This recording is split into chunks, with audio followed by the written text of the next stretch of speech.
We're moving on then, with everyone's permission, to Thea Buckley from Northern Ireland, if I'm not mistaken, working with Mark Thornton Burnett. She's doing research into Shakespeare in Malay in the late 19th century. Let's see if I get all this right.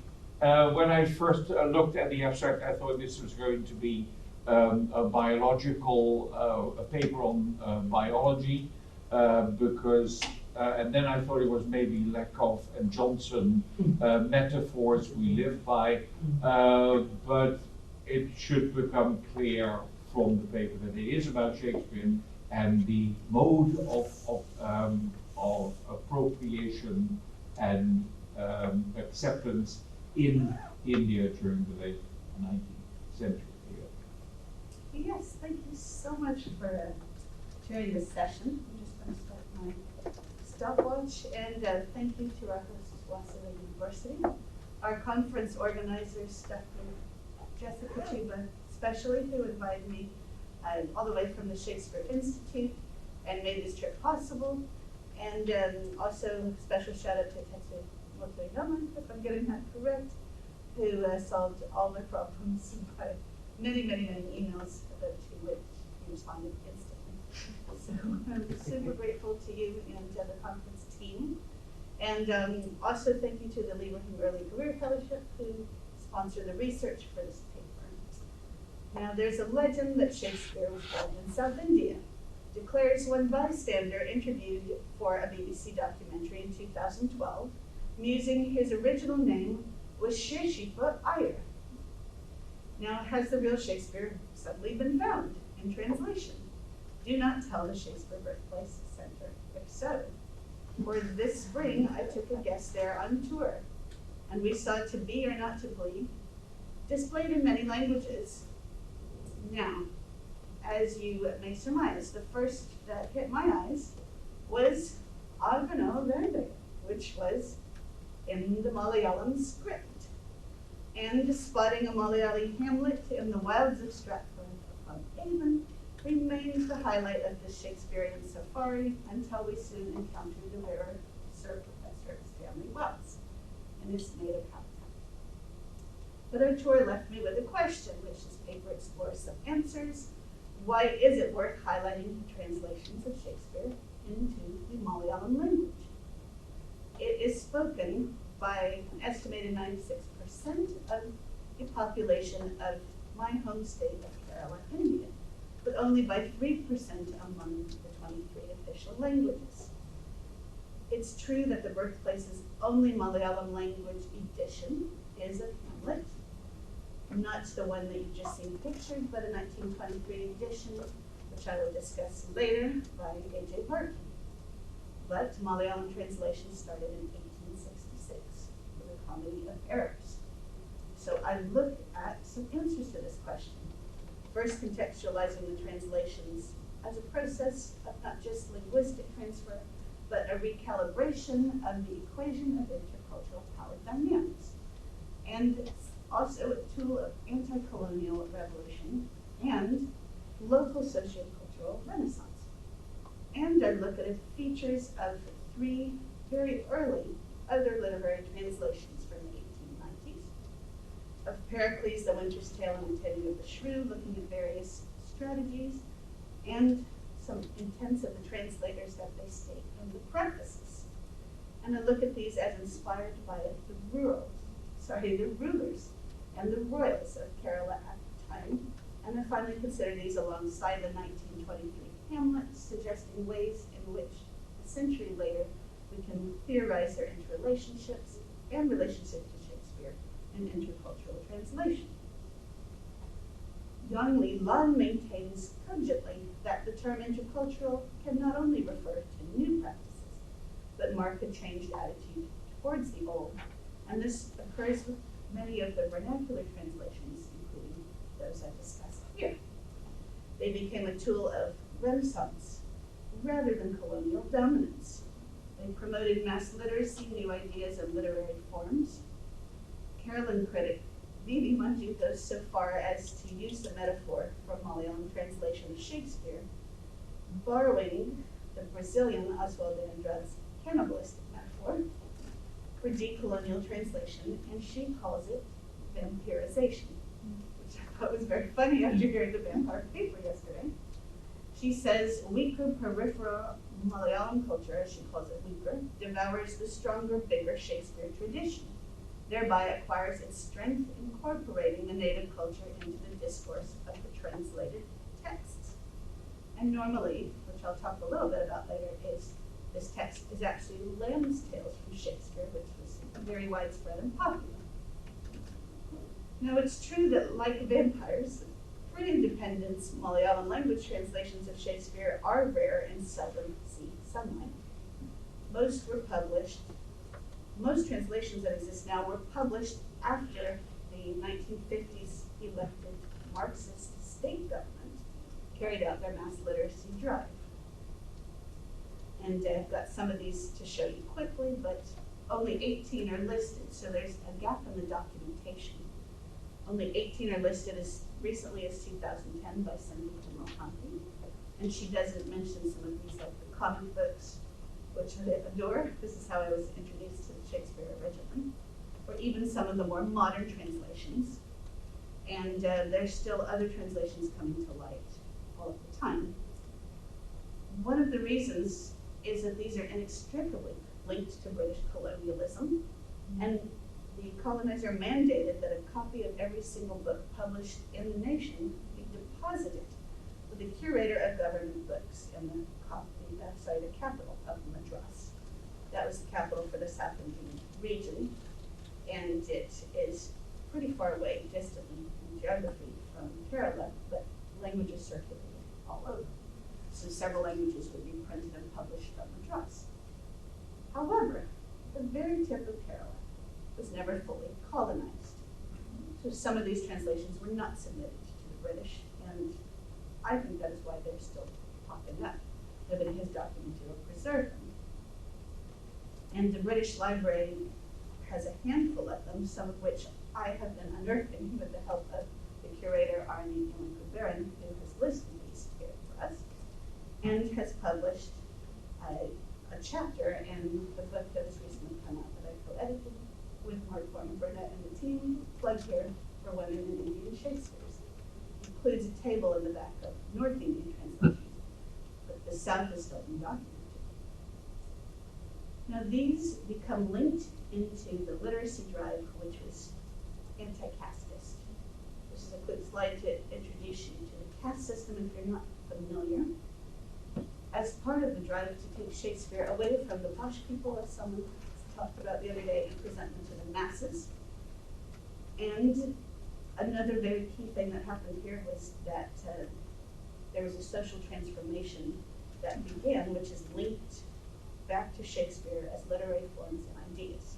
So this is the first novel that ever was published in Malayalam, and they link that again back to Shakespeare as sort of a Trojan horse that you put ideas into, and it looks like you're commemorating Shakespeare, but really you're sneaking in other things for everybody that you want to disseminate. And there's many prefaces written here I want to talk about. I don't have time to. I'm going to look across 3 Malayalam language editions, as I mentioned, 2 of which are not listed anywhere else. One is Pericles, that is Pariklesha Rajan. Then there is O.M. Lakshmi Amma's Hemantakata, or The Winter's Tale, and that's 1892, published a year later. And in 1893, from the Library of Birmingham, there is Kalahini Damanakam, which translates to Subduing the Stormy She, as I'm sure you can guess is the taming of the shrew.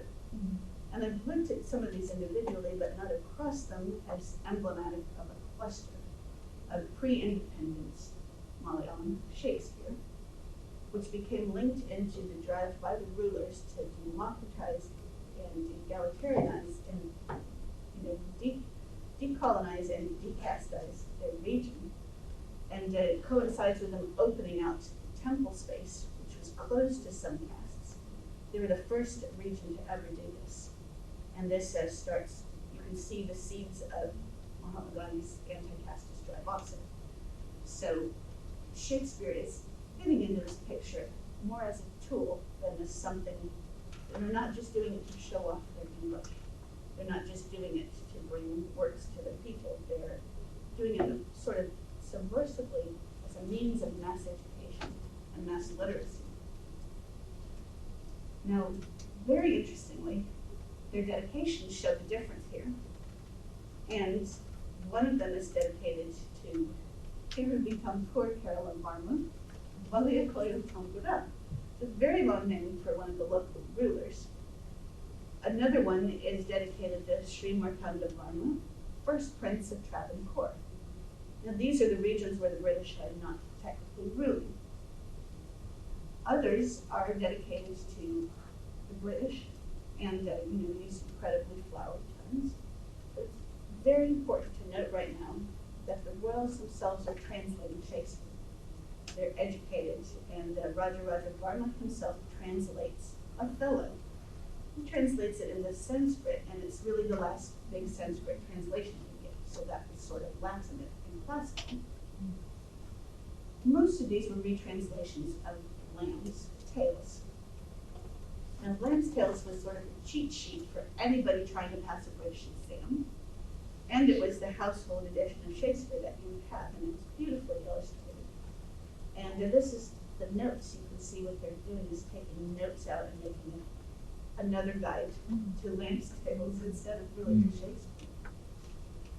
And while this vernacular renaissance is going on, other Western works are being translated here, introducing literary forms like the 5-act play or the novel. Now to come to some finer points here, individual strategies are being adopted here. This is the really fun part for me. They're not only incorporating Sanskrit strategies and finding local equivalents for one verse, but they're changing all of the bits around. So names, stage directions, you've got the peripherals like the prefatory material, which you can see here, which is stating the intents of the translators. And they're also giving different things. Some of them have two prefaces, and one says something and the other one adds some other ideas in the local language. Now, Pericles, to go back to Pericles, which I'm starting with because it's 1891, he's translating it in an ordinary prose manner, but he says I'm doing this to let my local readership better understand the text. And he's doing it through Lamb's Tales. Obviously, they can then go through Lamb's Tales and learn the English with that addition. He alters the names, mixing not just transliteration, but nativization. So if you've got Tyre, it's Tarapuram, or the Star City. But Marina becomes Samudrika, or the Sea Maiden. Now the translator for the shrew, Magula, gets a bit witty. He renames some Arashamali, his Kate, or the angry woman, and Anandamali, or the happy lady, is Bianca. Lucentio is Lokasundaran, or the world's most handsome man. Petruchio is Martasarati, or an epic warrior. Lakshmi Amma makes her title, Hema, so Hemantahata, align with her heroine, Hermione, which is renamed Hemagata. But she also links it to the word for winter, or Hema, but she's doing a bit of poetry. And Hema is also a goddess who has to take a new form, giving up her first body, and has to get her slain child back from the husband who was slain in a rage. And that is linked back to the literary and religious epics. So they're doing a lot of replacement. Her preface tells us that she's localizing it to avoid difficulty, but she's also doing some other things to align it, like taking out the word for desert and renaming it Kadil, or forest, because she lives in the tropics, which never see snow, as I point out, even though she's translating A Winter's Tale. So I'm arguing this is partly intercultural. Nobody knows what snow is, so this she's inventing things here for her audience as well.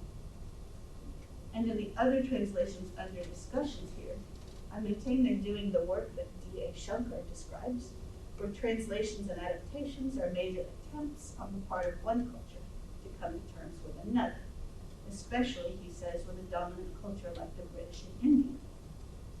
And indeed, Lakshmi Amma's preface openly states that she's using Shakespeare's life to improve that of her fellow countrywomen.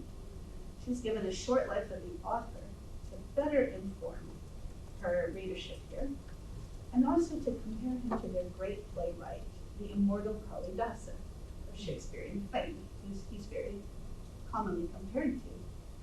So this is, although it looks for idolatrous, she's basically saying I'm using Shakespeare to highlight everything else for everybody that I care about.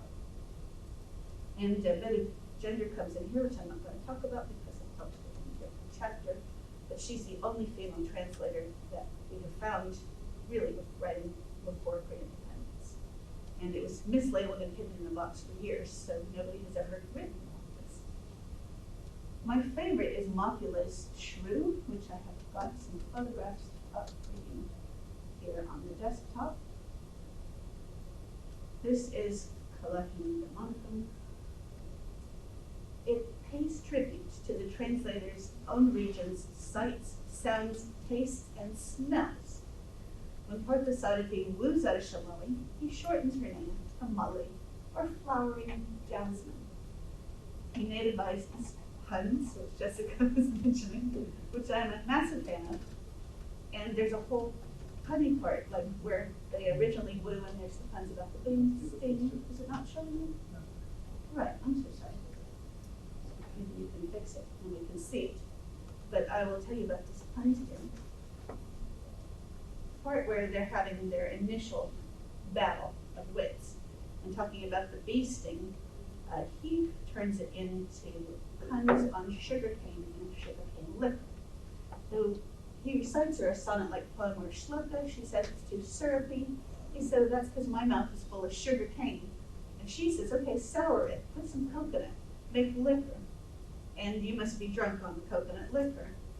And he gets back and says, okay, you know, her chiding, instead of a chestnut roasting on the winter's fire, is tasty roasted jackfruit seeds hopping on the kitchen hearth. And instead of loud as thunder, when the clouds in autumn crack, he says it's the welcome melody heralding the arriving summer monsoon rain clouds, Mina Masa Meg Manadam, which is extremely funny. It has connotations to the worship and, you know, the sweetest sound you can possibly imagine. And my ultimate favorite is Lakshmi Amma's retelling of Exit Pursued by a Bear. She takes what the Lambs have added, which is karmic payback, and elaborates. So Mary Lamb says a bear came out of the woods and tore him to pieces, which was just reward for his cruel actions. And in Malayalam, she adds rending to it and says, Oru karadi chari batna avane chinna bhinnamaki karladim. A bear came forth leaping, and having rent him hither and thither into bits and pieces, dispensed with him entirely. So very swiftly, I have added Hamlet into this paper, and we'll give you about a minute of it. It has a fantastically idolatrous preface written on Shakespeare's birthday, quoting Lloyd George from the day's Stratford-upon-Avon Herald, and then promptly goes into a Malayalam preface that says, I'm doing this so even people who are not English educated can know Shakespeare's dramas. He says they're already familiar with them through the plays enacted by English college students and through Lamb. So obviously people have sense in this generation, sense in reading lots of Lamb, but why are you making reading all of these translations? And to conclude, the most fruitful metaphor I have found to look at these, or the most fruitful theory rather, is the rhizome, which is people are very fond of, but to me it decentralizes Shakespeare and places these in conversation with each other. Not just Jill Zellis and Felix Guattari, but Stephen O'Neill and Doug Lanier have done incredible work on this. And I really appreciate the deterritorializing and reterritorializing that I see going on. Now, I'm also proposing Apian, which is like the bee buzzing around, sucking the essence out of these Shakespeares, distilling them, transforming and distributing it as especially local playful. While one prefers to think the poet and playwright would be firmly but gently transformed upon entering the realm of the spice of Indian air, becoming Shakespeare, one does also wonder would he attempt a swift exit being pursued by a translator. Thank you.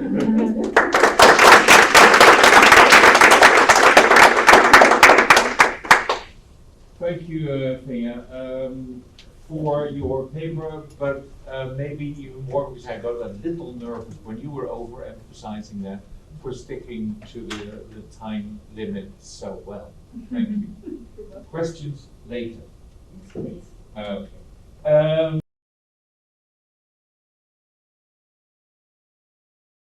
Then we move to our third paper already. That's by Anna Kowalczyk-Pawlik, right? Great.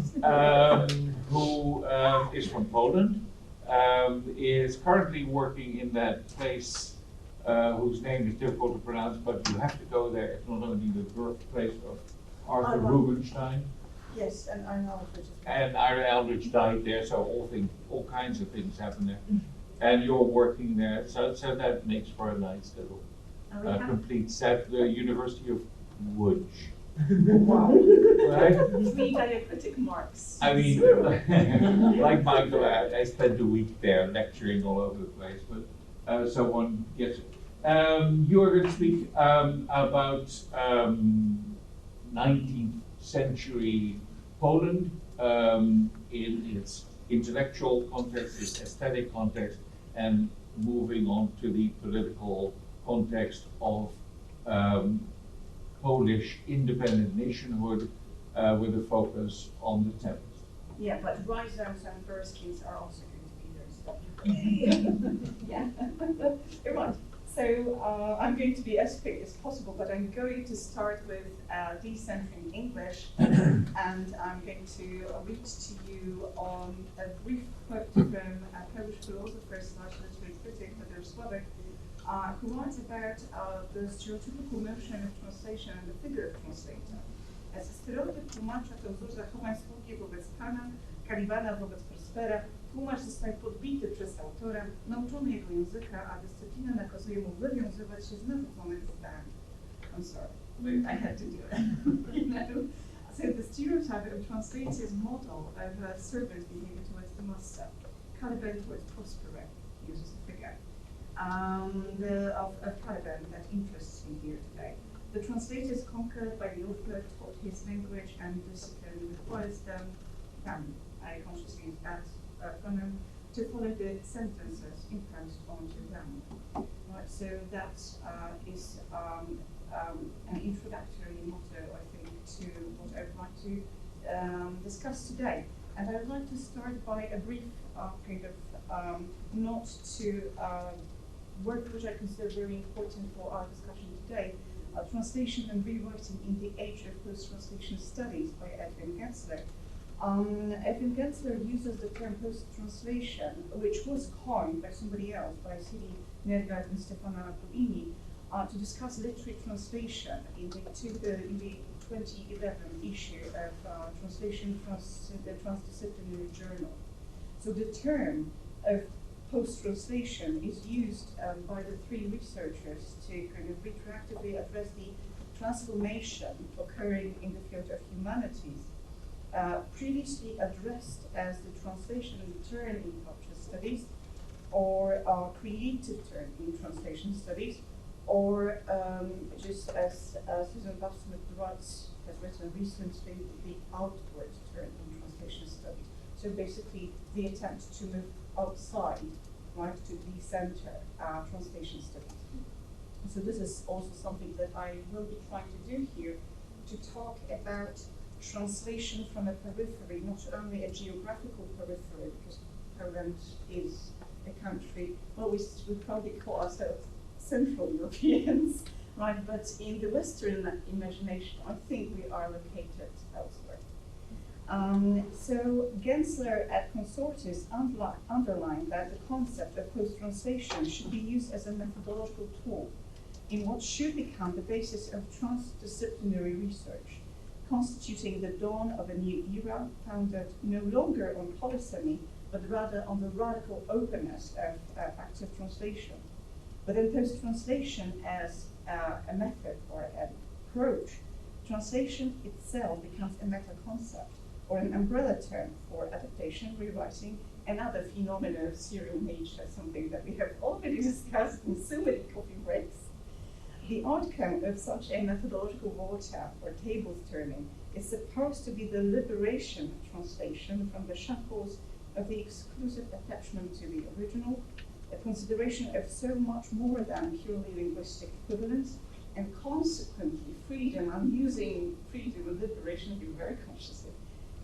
Consequently, freedom from paradigms which narrow down our thinking about how texts thrown into the cultural vortex are sustained and survive in the intermediate struggle to revive and resuscitate them beyond the textocentric circulatory framework set for literature. I'm sorry, I'm going to use shorter sentences, I promise. In his publication, Gensler looks closely at what Walter Benjamin, the German philosopher that we already alluded to yesterday, is translation's afterlife.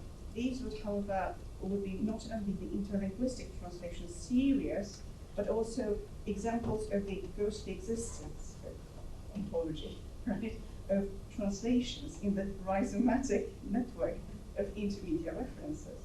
Two of the four texts Gensler uses to show that translation is one of the most important processes that can lead to the revitalization of culture are A Midsummer Night's Dream and Hamlet. The texts that are at the center of Gensler's attention are subject to constant rewriting, relativization, and revitalization. And their later life is considered, but in terms of the continuous and serial function elsewhere, but not in Anglophone context as much as in German, Russian, and Chinese contexts. If Anglophone contexts are taken into consideration, it is music, ballet, and film, so non-text centric.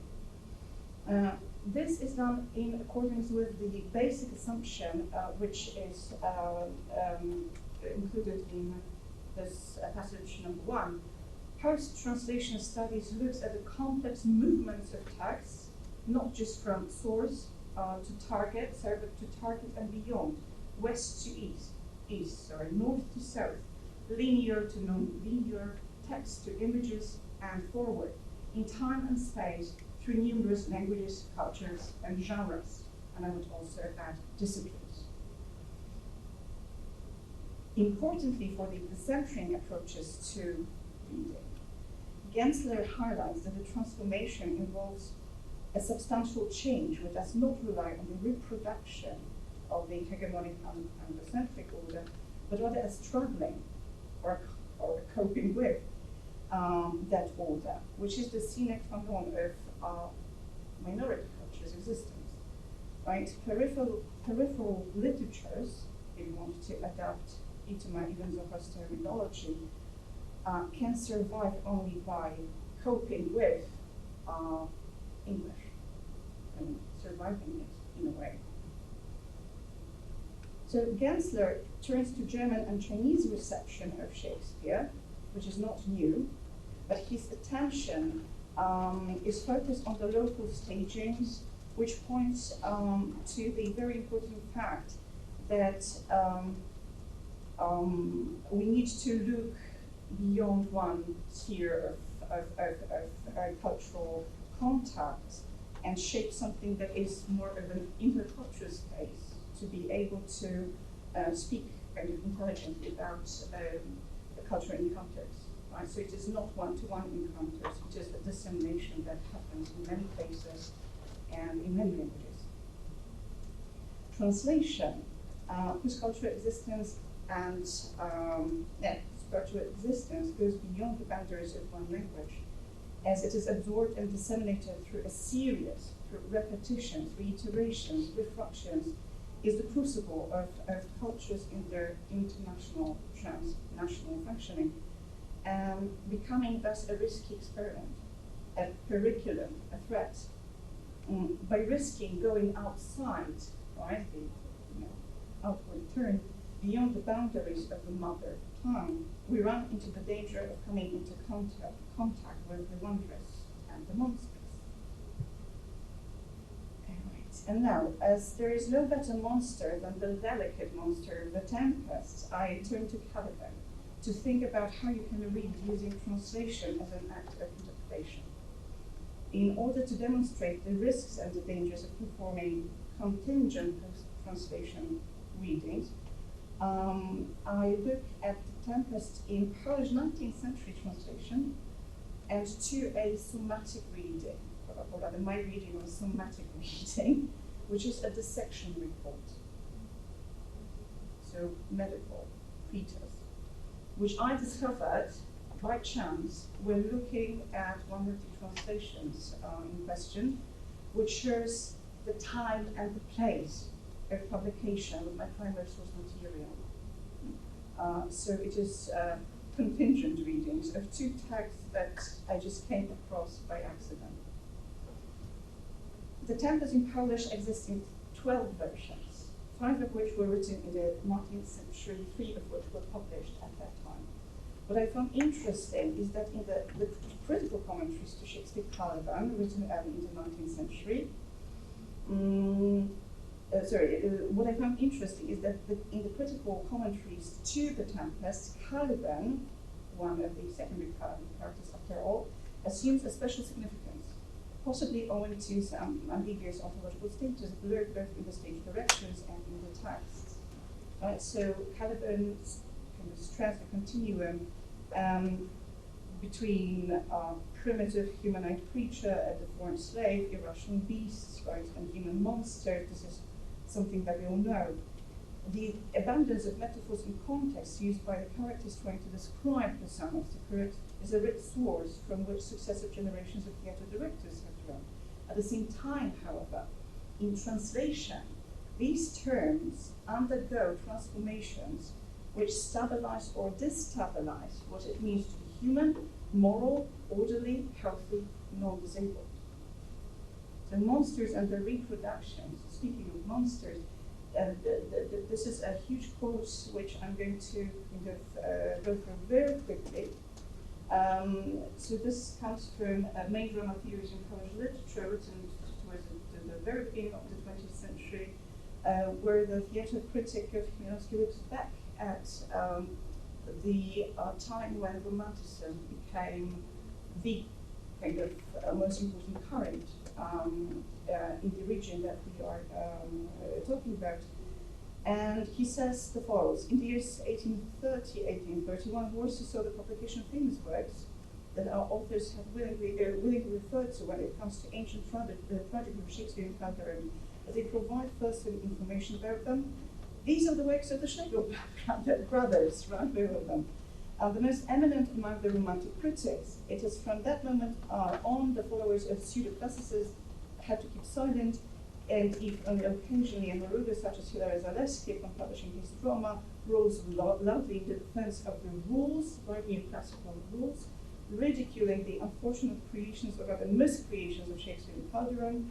If translation of these miscreations is a task fastidiously performed, it is all obviously an outcome of a more general literature, not an extraordinary influence of Schlegel's writing, which I think he has wrong. Right? I think that Schlegel's were a formative influence, and that reading their criticism, and the criticism of other German historians, shaped their reception of Shakespeare in Poland quite a lot. Right? So he refers to the clash between the classical romantic poets fueled by the Shakespearean drama as a model, very significant, from which the Polish poets, romantic poets, should draw to create the new drama that would revive and resuscitate Polish language and hence Polish identity. Because, as already mentioned by Tom, Poland did not exist at the time as an independent political entity. The early post-Shakespeare criticism seems to have been been shaped to a large extent also by the publication of Gottfried Gervinus, another German critic, whose work on Shakespeare was widely read in Poland in German, because it is a region which was very, to a large extent, multi-linguistic region. And it was translated into Polish very quickly in 1870. So there was a lot of dissemination of Shakespeare criticism going on in different languages. So critically kind of speaking, it means that the translations of at least two of the three translators I'm going to mention in a moment, they were a part of a larger international critical dialogue taking place through critical commentary on the stage, through images, as you're going to see in a moment, and through translations. In another essay on Shakespeare, a Polish writer, Emilian Żerwowski, classifies Shakespeare's play as one of the fantastical comedies, and again, he distinguishes he distinguishes The Tempest as a fantastical comedy through the presence of Caliban, through Caliban's appearance. As he reads Caliban as a creature intermediate between an evil spirit, an animal, and man. And now, so I'm going to skip. You've got 6 minutes left. Yeah, exactly. I'm going to skip Gervinus. Gervinus very importantly for this discussion refers to Caliban as a slave. Right, something that is done by Prospero repeatedly in The Tempest. And why is this important for the translation of The Tempest in Polish? It is important because within those 5 translations in the 19th century, the 3 published, there's one translation which gained the status of a congenial translation. It was used by basically everyone, and it's still read widely. This is the translation in blue. It was first published in 1861, then republished in 1877. And it is in this translation that if we look at the stage directions, but also at the text of the translation, we see something very interesting and something that drew my attention when I looked at the stage directions. Because in the 3 translations, you've got the literal translation in the blue. We've got Caliban and Wild Slave. I repeat, it's quite a foreign and savage slave. Wild Slave and of monstrous shape. Then in Kefaliński, then in Paszkowski, Caliban, a wild man of a monstrous shape. And then in Ulrich, Caliban, a wild and monstrous slave. Yeah. So I was kind of interested why Paszkowski, who was writing his translation in the 1850s, 1860s, why he kind of omits what's the Polish equivalent of the word slave. It is stage directions doesn't even make sense. You don't have to count the syllables, and he does that repeatedly throughout the text. So other instances, the other 2 translators, they work with the Polish equivalent. He refuses to do that. Additionally, in the Bang Bang Caliban song, he interjects Polish folk song. So again, why? Why so? It's just very specific, and it just really struck me. So having a look at that, I also turned to the kind of original text in the case of Paszkowski, and the Paszkowski's and Ulrich's translation. The text is complemented by a visual interpretation in the form of illustrations by Henry Courtney Sellers, which is nothing extraordinary, but these are illustrations about which Stuart Sellers and Yakov Vasily write that Caliban is a figure who is here represented as a primitive savage, a missing link in the chain of evolution, but somebody who also represents the undeservedly poor. So if you come to combine the visual commentary together with this refusal to use the word slave throughout the translation, it becomes really interesting, right? Especially when you kind of look at it together with what Edmund Malone, the Varro edition, writes about the dress worn by the character, which is a large bird skin of some other animal. He's usually represented with long shaggy fur. So he seems to be represented as a primitive. But at the same time, you begin to think about, clothes and how they are supposed to represent innocence that is lost. Then it makes some sort of interesting sense, I would say. So we could go into a discussion of how Caliban came to be reconfigured on the British Isles when Macready succeeded in restoring the folio text as the basis for the staging of the Tempest around the time when slavery ended in the British Empire, and hence there was a series of commentaries and performances that appeared in the Anglophone world, expressing a kind of romanticized and very sentimental pity for the poor slave, right? Which is again an important context.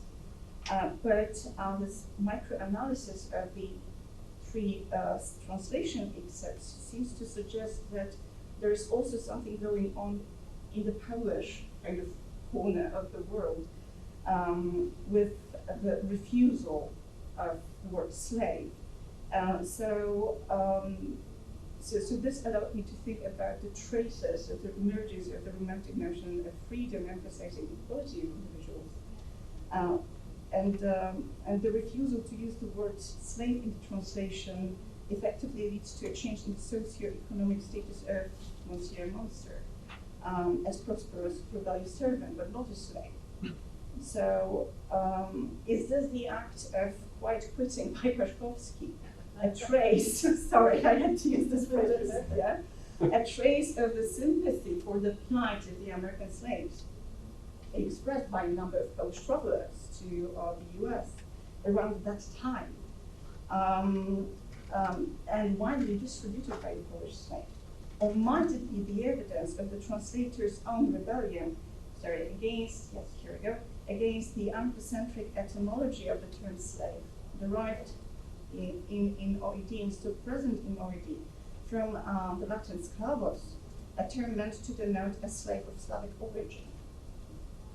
Right? It is still there, right, in OED. This etymology depends on the homophony between Slav and slave in Latin, and completed as regards the fact that the equivalent of the word Slav in Slavic languages is rooted in what in Polish is słowo, word, like spoken word, right? And opposed, it is something that is really opposed to the word Niemiec, which is meant to signify German, and Niemiec means mute, unable to speak, by somebody that we can communicate with. And so Paszkowski wrote his translation at a time when Poland did not exist in the political maps of Europe, when Poles were addressed to as slaves in the political parlance at the time. Significantly, that translation was also completed after serfdom was abolished on the Polish territories. After a period of social unrest, a trace of which we can possibly kind of hear, it possibly resounds in Paszkowski's Caliban folk song. For the lack of conclusive material evidence, we are left with traces which lead us to the regions of interpretive fantasy, translatorial infidelity, and downright rebellion. Hic sunt Calibanus, right? Here live Calibans. So to add insult to injury, and perhaps to perform an act of rebellion as well, Augustine is doing that. Okay, so translation adjacent text. A medical treatise published in 1870 by Isidor Kropnicki, who was a medical practitioner who traveled widely. He was a member of the Paris Anatomical Society, and who went to what is now Romania, part of the Ottoman Empire, and at the time, and he dissected a body of a former slave, Ali Marjan, and I want you to remember the name, Ali Marjan. And what is a somatic reading, basically, and a translation into the language of ideologized medicine. And in this, I'm not going to go into details, but what he does in this treatise, which was published by my alma mater in Krakow in 1870, he performs a reading, right, dissecting the body according to the, institutionalized racist medicine of the time, right? So he becomes a grim prosperer in the process, I would say, rather metaphorically. So I'm finishing. What can what can those two findings possibly communicate to us? Those two texts are linked by the contingencies of time and space. Translation understood both as a practice as a metaphor, emergence in them as a sort of power play. Paszkowski's translation and Kopernicki's treatise seem to perform operations that are quite contrary. In the case of Paszkowski's refusal to use the term abhorrent from the perspective of American slaves, peasants back to the earth, as well as the perspective of citizens of non-existing country, translation becomes a site of resistance. A refusal to use specific terms, which has consequences for the interpretation of Caliban as a character for the generations of Polish readers.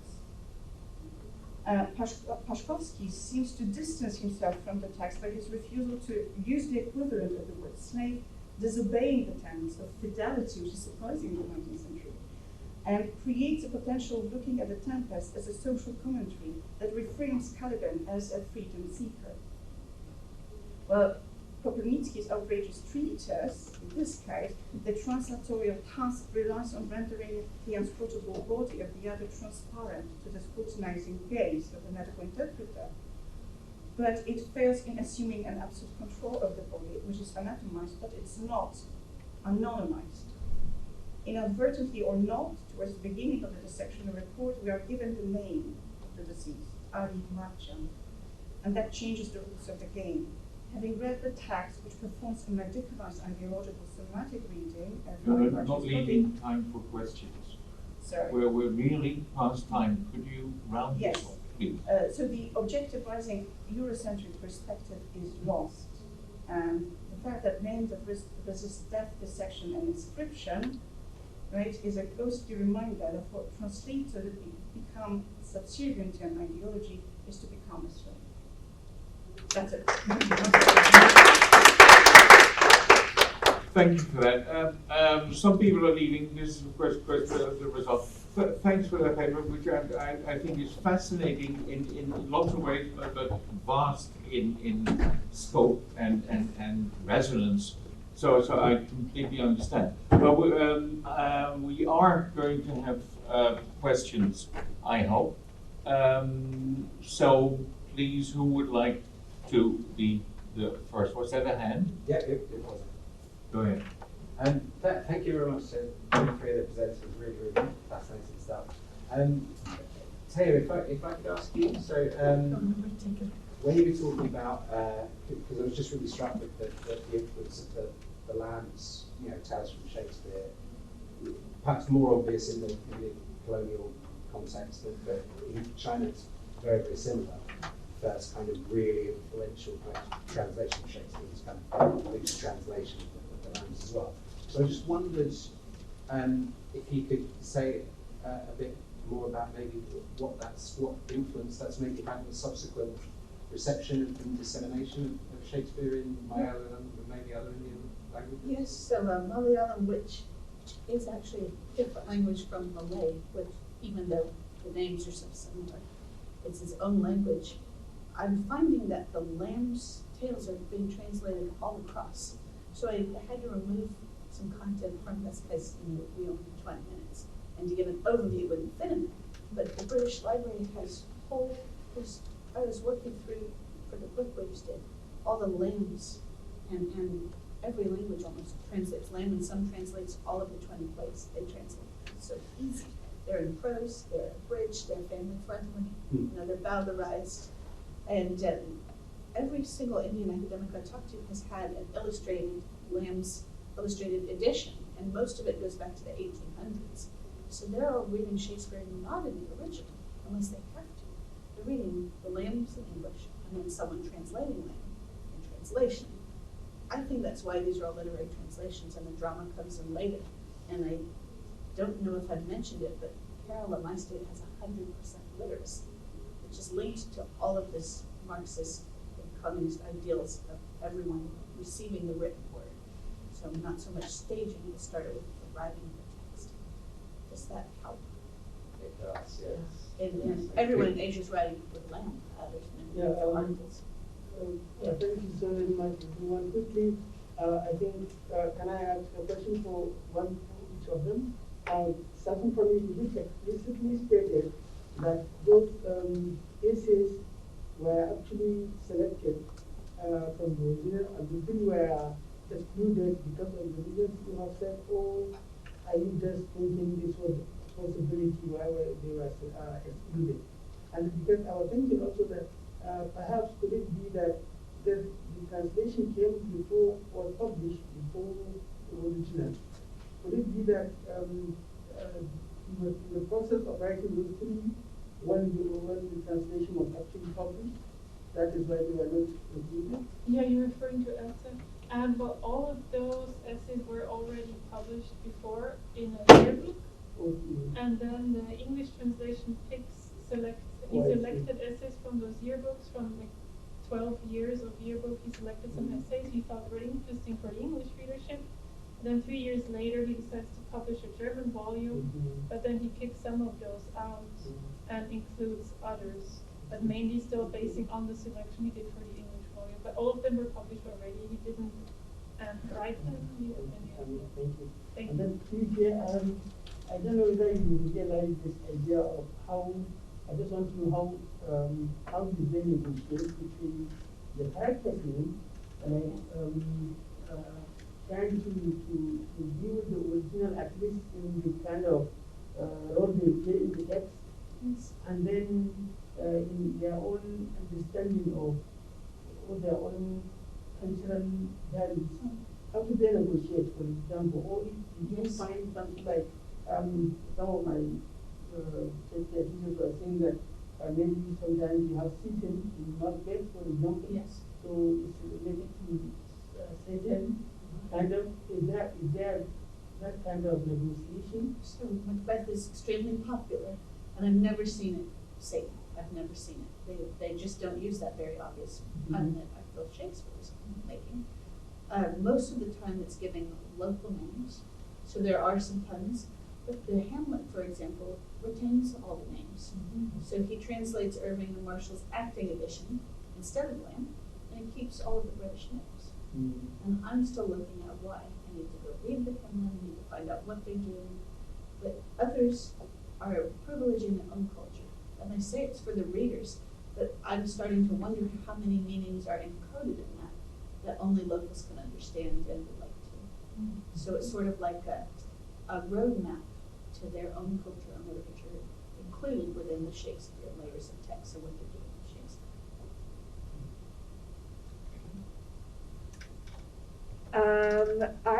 I have just a thought or a comment, and I don't know if any of you want to comment on. It's just really interesting to me tying all three of these papers together.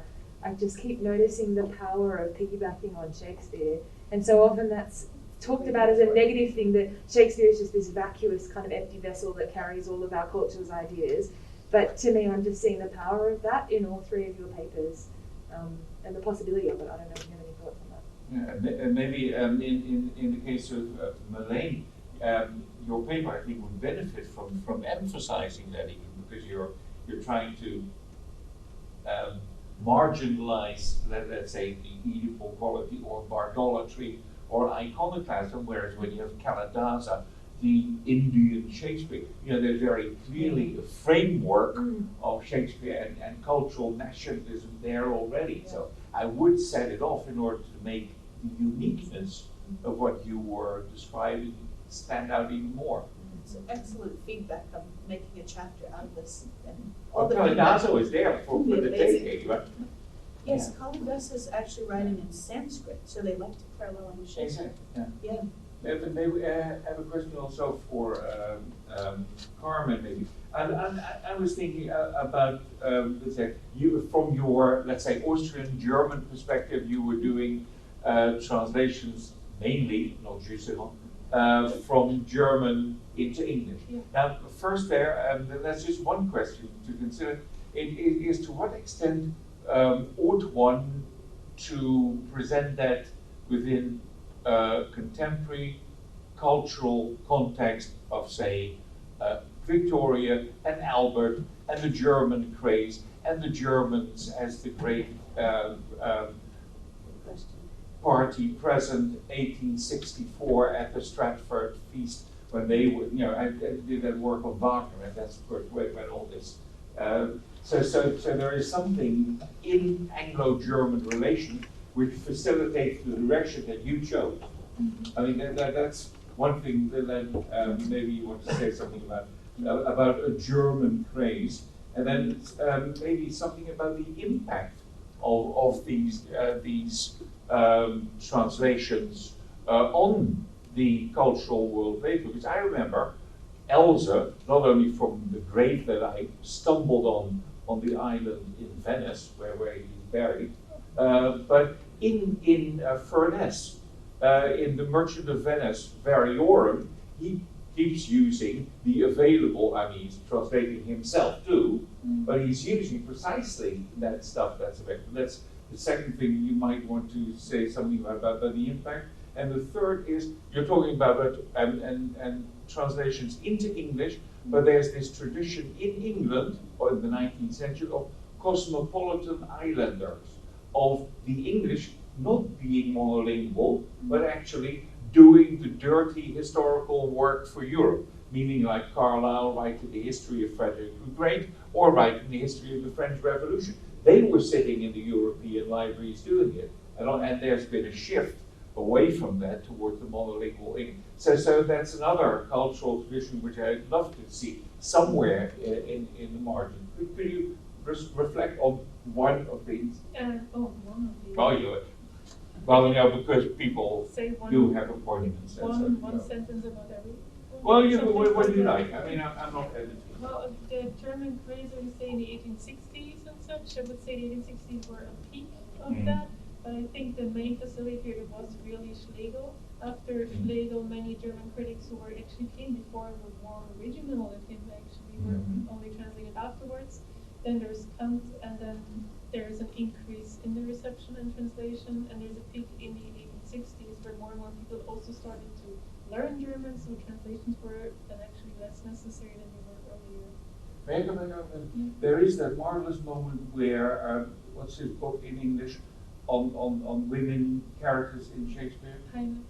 No, but that's the woman, the American woman, and she actually, there's a record of that, and she goes to Germany and she meets Schlegel and Tieck, who of course work together, and then they take him to Tieck's other translators. So there's a lot going from England in the other direction already, when Schlegel and Tieck are. Yes. One sentence about the second, about the impact. That is often difficult to say because you do not know if the critics read the books in the original or the translation. If there is a library left, the book is not there, so you cannot tell. The third question, yes, the project I think is also a big argument that the British culture was not as insular as people sometimes present it to be.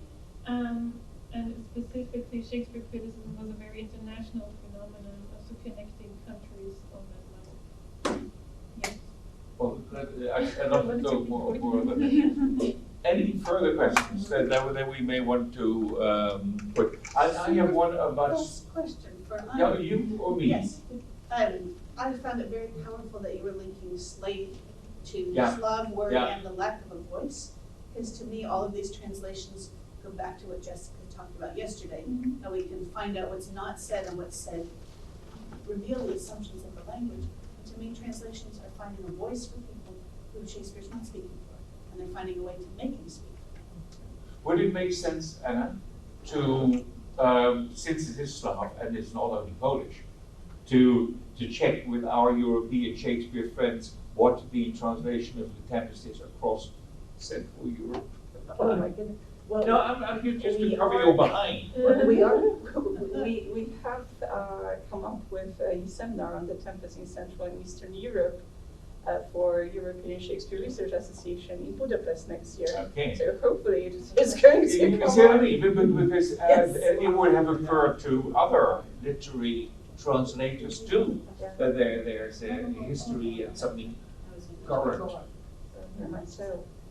It's just, as I say, to cover your behind, these questions are going to come up anyway, so you might as well. Yeah. Or possibly Paszkowski's take was just very idiosyncratic. Well, in that case, we want to Also know if possible, it was. yeah. Yeah. But it's a fascinating topic. And you got it so, well, as it shows, so well set up and lined out. I'd love to speak more. I do have an appointment, and they're waiting probably now, and I don't care. But yeah, well, one should. I'm sorry. That was a gun point. But thank you for your marvelous statement. It's really very, very delightful seminar, which I shan't forget. Thanks a lot, and we'll be in touch. I'd love to speak more about this on email. Yes, Yeah?